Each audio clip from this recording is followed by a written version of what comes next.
I still regret it. Even after 35 years, I still have mixed feelings about leaving. My motivation for posting this is unclear, but I feel the need to get it off my chest. I, 60, married my high school sweetheart when I was 18 years old. He was well-educated, bright, and charming, and the kind of guy who could hold a room's attention.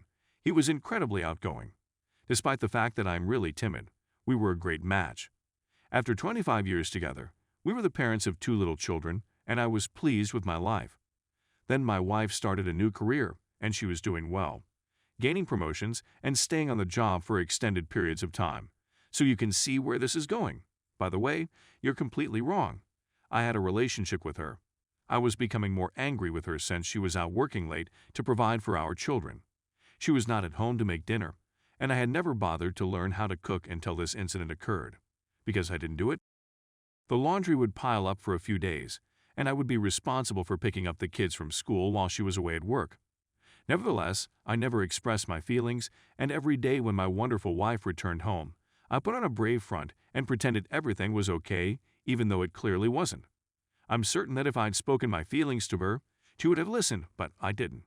In the course of a work function, I met a lady with whom I chatted on the phone for many weeks. Things quickly got inappropriate, and I did nothing to stop it. Then, 2 weeks later, I wrote my wife a birthday card in which I expressed my feelings for her and how beautiful she was, and then I walked out on her. The worst part was that she never yelled or screamed at me. She did nothing except stand there and watch me pack up my possessions, all while my children were playing in the next room, completely oblivious of what was going on. She didn't say anything, just stood there crying softly. I caused pain to the one who is the most important in my life. She was dismissed because she was unable to cope with the school run and the extra child care arrangements. As a consequence, my alimony payments had to be increased, and I despised my ex-wife for making me do so. Looking back, I can't believe how self-centered I was. The woman who I had fooled and who is now responsible for raising my children on her own has requested extra monies in order to provide for them. I just saw them every other Saturday, and that was about it. My AP and I were estranged very soon. She didn't want anything to do with me, and she didn't want anything to do with me in particular when I was almost bankrupt due to alimony payments, which she took advantage of. In spite of the fact that she never expressed how much she was affected by my actions, I could hear her sobbing herself to sleep on the few occasions when I had to stay over with the kids for whatever reason. When I left, my wife was the one who eventually filed for divorce because every time she asked if I had hired an attorney, I replied, "I'm not ready." And she eventually filed because she said it was too painful. I spent years resenting my wife for stealing my money, when in reality, she had done nothing wrong, and I still loved her but was too proud to admit it. When I was unhappy, I would say things like, "I haven't loved you in a long time, but I have stayed for the children." And she would never say anything in response. That's something I'll never be able to forgive myself for ever again.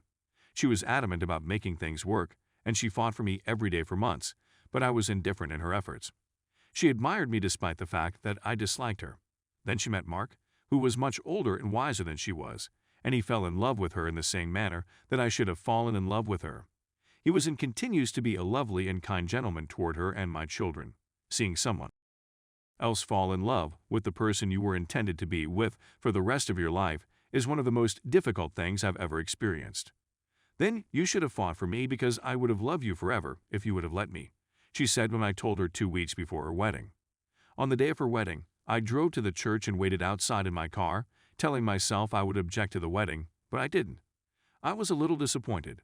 30 years have passed, and seeing that written in front of me now makes me feel just as bad as hearing it 30 years ago. Having to see her with him for all these years has served as my penance, and although I've had the odd connection with her, nothing substantial, I will never forgive myself for what I did today would have been our 42nd wedding anniversary, which should have been our punishment. My belief is that infidelity is not something that can be fully recovered from.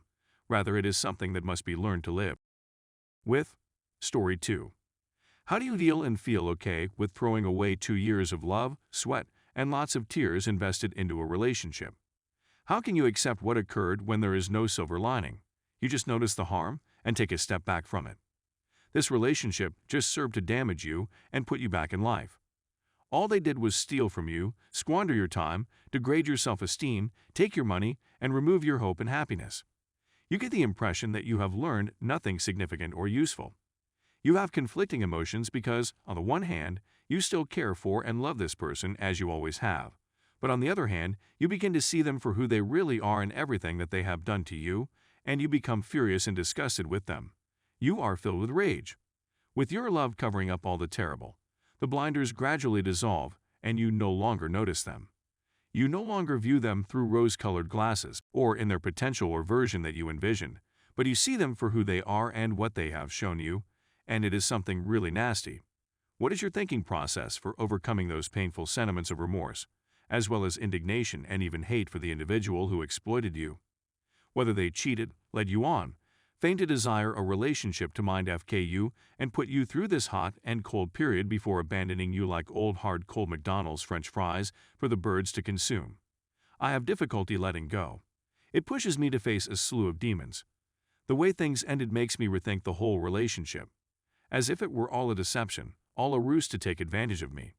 I now see how tightly I was clinging to a delusion. I had to think he loved me or everything would be as horrible as it seemed. It was my most powerful weapon for forgiving him and moving on from the twisted deed he committed upon me. If he loved me, it may have been an accident, and I justified myself by remaining silent all that time. But if he didn't, he was just a criminal, a predator. A stranger to me and an abuser who regarded me as the ideal, naive, innocent target. That is, I feel, why I was able to make such a significant contribution to the relationship. I need to believe that he was concerned about me. That was correct, by the way. It pushed me to give all I had, which only helped to exacerbate my predicament. I love the fact that I still have feelings for him and want him back in my life. In an unusual sense, he feels at ease in his own skin. As I got older, he served as a refuge, a source of hope, and a source of fantasy for me. He was my home away from home, and he was everything I had ever wanted. However, reality did not live up to my expectations and desires for him. There was a lot of potential there, but it always seemed like we were on two completely different time schedules from one another. Each of us is always accessible at two different times for the other. Although it is the same train ticket for the same location, the departure time is different. The difficulty was that I was willing to wait for him, but he wasn't willing to wait for me. It's tough to let go of someone when you've given so much of yourself to them. My rejection rate for legitimately good men was at an all-time high, and some of them were admittedly much better than him. The life, love, and vacations I'd given up for someone who has used me, cheated on me, humiliated and turned me into a shell of the person I used to be. Someone who wasn't even loyal to me or honest with me. I'm sick of it all. All I want is that it weren't true. It makes my heart ache.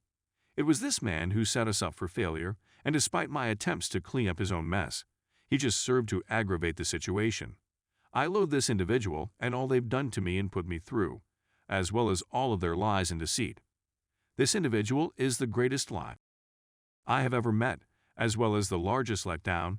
They are never there when you need them, and they are also the most self-centered person I have ever encountered. I provided them with several opportunities to put things right, but they decided to make things worse with each passing chance. I want to go away from them because I deserve so much more than what they are giving me. How can you go over the sentimental feelings, the deep-seated connection, and the hope that you have for someone?